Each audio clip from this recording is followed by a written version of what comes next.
जो हम तो बेचारे हैं ही ऐसे बेवकूफ़ के, इस मुल्क में बेवकूफ़ी ही सिखाई जाती है।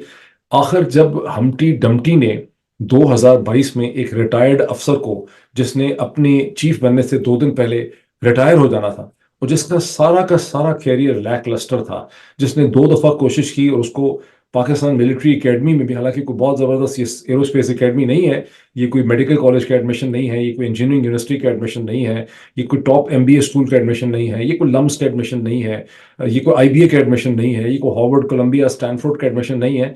ये पाकिस्तान मिलिट्री एकेडमी जो है, उसका भी 2 दफा इस शख्स ने ट्राई किया और इसको वहां पे दाखिला ना मिल सका। उसके बाद ये मौसूफ जो है इतने कैपेबल थे कि ये कोई पीएफ के अंदर पायलट के तौर पे नहीं गए, ना ये कोई एरोनॉटिक्स में गए, बल्कि ये वहां जाके एक एयरमैन के तौर पे भर्ती हो गए। फिर इस एयरमैन को मौका मिल गया, ऑफिसर ट्रेनिंग प्रोग्राम ओटीएस के जरिए ये फौज में आ गया। और आप सोच सकते हैं कि कितना लैक क्लस्टर कैरियर था। बहरहाल फौज की मेरिटोक्रेसी का भी पूरा भांडा जो है वो खुल चुका है, और फिर वो चीफ बन गया। फिर उसने जो कुछ किया वो सब उसके बारे में फौजी अफसरान बहुत बताते हैं। लेकिन जब वो रिटायर हो चुका था, तो उसको हमारे हम प्यारे हम्टी डम्टी ने पाकिस्तान की फौज का चीफ लगा दिया। कि जब ये नौजवान 23-24 बरस की उम्र में civil services of Pakistan join करते हैं, बुनियादी तौर पे ये उस वक्त अपनी शिकस्त तस्लीम कर लेते हैं।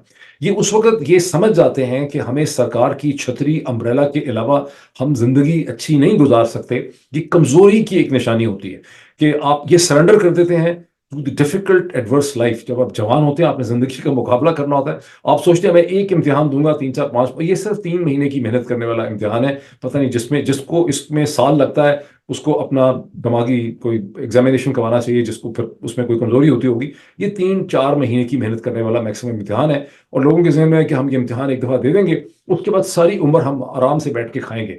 जब लोग असर हाजिर में इस किस्म की सरकारी नौकरी ज्वाइन करते हैं, तो जाहिर है कि उनको पता होता है। आप ये कंसेशन रख लें कि चले 10 15 20% ऐसे भी होते होंगे। आप ये कहते हैं कि मेजोरिटी को तो ये अच्छी तरह से अंडरस्टैंडिंग होती है कि वो एक हराम की नौकरी करने के लिए आ रहे हैं, जहां उनकी बीवी के भी खर्चे निकलेंगे, उनके हीरे जवाहरात भी आ जाएंगे, उनके दुबई की ट्रिप भी निकल आएंगे, वो बरतानिया में जाके उनके घर और फ्लैट और अपार्टमेंट्स भी बन जाएंगे। लेकिन असल में उस नौकरी से, उसके पैसों से ये सब कुछ जो है वो नहीं हो सकता। तो जाहिर है जब ये आते हैं और इस दलदल में फंस जाते हैं, तो फिर ये कॉम्प्रोमाइज पे कॉम्प्रोमाइज करते चले जाते हैं। और हर आने वाले साल के साथ, यानी ग्रेड 17 में फिर थोड़ी सी इखलाक की जरूरत होती है, ग्रेड 18 में उससे कम होती है, ग्रेड 19 में उससे कम होती है, 20 में जाके बिल्कुल आप जहनी तौर पे मुर्दा हो चुके होते हैं, 21 22 में आप एक जोम्बी होते हैं। आपको जो कहा जाता है, आपके अंदर किसी किस्म की सोचने समझने की सलाहियत नहीं होती।